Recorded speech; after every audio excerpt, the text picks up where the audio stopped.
शेतकरी कोलमडलेला आहे. शेतकऱ्याच्या कांद्याला बाजारभाव मिळत नाही. मात्र बैठक होत असताना कुठेतरी राजकीय नेत्यांनी वाद केलेला आहे. खरंच हा प्रश्न वाद करून संपणार आहे का? नाही, हे प्रश्न निर्माण करण्याचं काम या शासनाच्या कृतीतूनच झालेलं ना. आज जर परदेशामध्ये जर हे कांदा गेला असता तर मग इकडच्या जे बाजारामध्ये जे व्यापाऱ्यांना आज कोणी येत नाही शेतकऱ्यांचा कांदा घ्यायला, ती परिस्थिती राहिली नसती. मोठ्या प्रमाणावरती कांद्याची आवक वाढल्यानंतर भाव हे कडकडणारच आहेत. मग ह्याला तुम्ही जर हमी भाव देण्याची जर भूमिका घेतली असेल, का नाही खरेदी करत तुम्ही लोक? एवढंच नाही तर मी मागणी केली होती पणन मंत्र्यांना की हे कांदा तुम्ही जे इकडे सडणार आहे त्यावरती तुम्ही काय करणार आहात, तर त्यावेळी तुम्ही त्यांना आम्ही नुकसान भरपाई देऊ. तुम्ही नुकसान भरपाई तर लांबच राहिली, अनुदान तर लांबच राहिलं, पण तुम्ही या प्रश्नाच्या बाबतीत चर्चाही करायला तयार नाही. आंदोलन व्हायच्या 1-2 दिवस अगोदर तुम्ही हमी भावाच्या मध्ये वाढ करण्याची भूमिका घेतली. मग तुम्ही वाढ केली आहे ना, का नाही त्या भावाने पण तुम्ही खरेदी करता? शेतकऱ्यांचं स्पष्ट म्हणणं आहे क्विंटलला 2400 रुपये मिळाले पाहिजे. 24 रुपये आपल्याला हे भाव दर तुम्ही दिली पाहिजे. आज ते दर न मिळाल्यामुळे लोकांमध्ये रोष निर्माण झालेला आहे. त्याची सुरुवात संभाजीनगरच्या शेतकऱ्यांनी केली, काल चांदवड नाशिकला झालं, आणि मूळ तर हा तालुका आंबेगाव असेल, चाकण असेल किंवा खेड आळंदी असेल, हा मुळात तालुकाच हा कांद्यावरती निर्माण होत असताना याची व्याप्ती ही इतर जिल्ह्यांमध्ये आणि राज्यामध्ये वाढलेली आहे. तर तुम्ही ह्यांना जर सुरक्षित ठेवणार नसेल तर कशाला कोण पीक लावणार आहे पुढच्या वर्षी? परत दुसरा तो पीक बदली करेल. आणि म्हणून या सर्व मागणीच्या बाबतीत आज दिशा ठरवण्यासाठीच आम्ही सर्वजण लोकप्रतिनिधी आणि संघटना एकत्रित रीतीने घेऊन दिशा ठरवण्याचं काम आम्ही करणार आहोत. आणि हा प्रश्न निवळ फक्त एक दिवसाचा आंदोलनापुरता नाही, सभागृहामध्ये तर मांडू वेळ प्रसंगी रस्त्यावर उतरून पण देखील विरोध केल्याशिवाय राहणार. शेतकऱ्यांचा प्रश्न मांडण्यासाठी ही बैठक घेतली, मात्र या बैठकीमध्ये हेवेदावे काढत वाद निर्माण झाला. हा वाद जर निर्माण झाला तर शेतकऱ्याचे प्रश्न खरंच मांडले जातील? नाही, काय असते अनेक वेळा चर्चेच्या माध्यमातून किंवा काही गोष्टी होत असतात, पण मला असं वाटते शेवट चांगलं झालं ना. तुमच्याबरोबर आता आम्ही सर्वजण एकजुटीने आहोत, एक मुखाने आहेत, एक आवाजाने चाललेले आहोत. आमचं तर म्हणणं असं आहे की जे या बैठकीला आले नाही त्यांच्याबद्दलची चर्चा करा. खरं तर ही काय बैठक आहे, ही काय राजकीय पक्षाची नव्हती. ही बैठक ही संघटना आणि सर्व शेतकऱ्यांनी होती. मला तर आनंद झाला असता आजी माजींनी पण यायला पाहिजे होतं. जे सरकारमध्ये त्यांनी येऊन सांगायला पाहिजे होतं सरकारची ही भूमिका आहे, आम्ही सरकारशी हे बोलू. मला असं वाटतं त्यांच्याकडे पण लक्ष देण्याचं काम केलं पाहिजे. फक्त घरी बसून शेतकऱ्यांचे प्रश्न सुटत नाही, रस्त्यावर उतरूनच सरकारला जागा करावा लागेल. यासाठी इतर आले असे तरी देखील आम्ही स्वागत केलं असतं. जरांगे पाटील पुन्हा एकदा आंदोलनाला तळपत्या उन्हात बसले नाही, आम्ही तर वाट बघतोय की जे आमदारांनी जाहीर केला होता की जर तुमचा प्रश्न सुटला नाही तर मी आमदारकी सोडून देईन.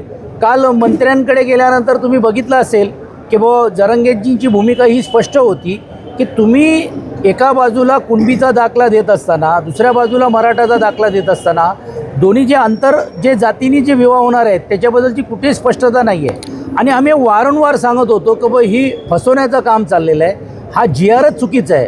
ते त्यांच्या लक्षात आता आलेलं आहेत आणि मला असं वाटते म्हणूनच ते आंदोलनासाठी झालेले आहेत.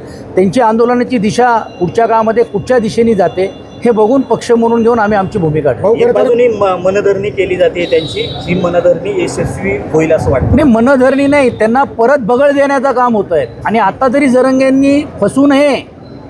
ही शासनाने छत्रपती शिवाजी महाराजांची शपथ घेऊन काही लोकांनी आश्वासन दिलं होतं. आज ते त्या विषयावर बोलत नाही. त्यांचे कोण प्रतिनिधी पण जाऊन त्यांना भेटायला तयार होत नाही आहे. आज भारतीय जनता पार्टीकडनं शिष्टमंडळ जाताना तुम्हाला पाहायला मिळत आहेत. असो, चांगलं आहे, याच्यातून मार्ग निघालाच पाहिजे. पण मुळातच GR हे तुम्ही देऊ शकत नाही हे आम्ही त्यावेळी बोलत होतो. आणि दिलं आहे तर तुम्ही कुठच्या आधारावर दिलेले हे सभागृहाला सांगा. त्यावेळी तर लोकांनी सत्कार करून घेतले, घोषणा करून घेतल्या, मोठमोठे जाहिराती केल्या. पण आज दुर्दैवाने जरांगेंवरती ही वेळ येते म्हणून त्यांनी परत फसू नये. त्यांचा जो निर्णय किंवा घ्यायचा तो त्यांचा अधिकार आहे. मात्र मराठा समाजाला न्याय मिळाली पाहिजे, जो वंचित असलेल्या समाजाला न्याय मिळाला ही भूमिका आमची आहे. पुण्यामध्ये 16 जणांचा आता मी आज खरं तर बाबाजी काळेंना 7वा तण भेट देण्यासाठी आलो होतो. पण कांद्यांचा हा प्रश्न अत्यंत जटिल झाल्यामुळे त्यांनी विनंती केली म्हणून मी या आंदोलनामध्ये पण सहभागी होत असताना मी आता पिंपरी चिंचवडमध्ये जे 12 दुर्दैवी मृत्युमुखी झालेले आहेत आणि विशेषतः हडपसरमध्ये आमच्या गटनेत्यांनी SP आणि CP आणि DCPला तक्रार केली होती की अशा प्रकारे गावठी ही दारू बनवली जाते, ड्रग्सचा अड्डा झालेला आहे, पण कुठचीही कारवाई झाली नाही. आता कारवाई करतायत. ह्याला पूर्ण रीतीने शासनाचा नेक्सेस असल्याशिवाय हे दारूच्या भट्ट्या चालत नाही, हे तुम्हालाही माहीत आहे. म्हणून या बाबतीतली पिंपरी चिंचवड आयुक्त असतील, पुणे आयुक्त असतील, यांना आम्ही जाब विधानसभामध्ये आणि परिषदमध्ये विचारल्याशिवाय राहणार नाही. आज त्यांच्या कुटुंबांना सातवदन भेट करण्यासाठी इकडनं मी नंतर तिकडे जाणार आहे. भाऊ, खरं तर विषारी दारूमध्ये सर्वसामान्य आणि कामगार वर्ग हाच प्रामुख्याने दिसतो, हाच कुठंतरी भरडला जातो.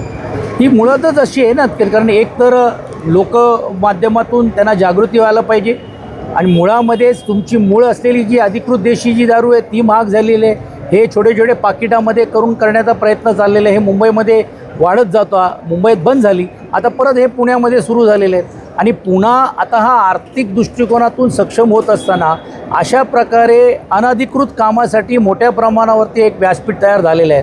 हे दुर्दैवी आहे.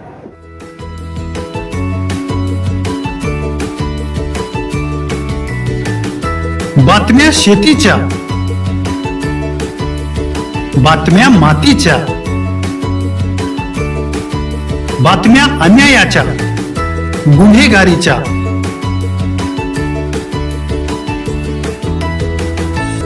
राजकारणाच्या आणि समाजकारणाच्या, शोषणाविरुद्ध बुलंद आवाज, जनसामान्यांच्या हुंकाराची गाज, सत्कार्याला प्रोत्साहन, दुष्कृत्याला अनुशासन,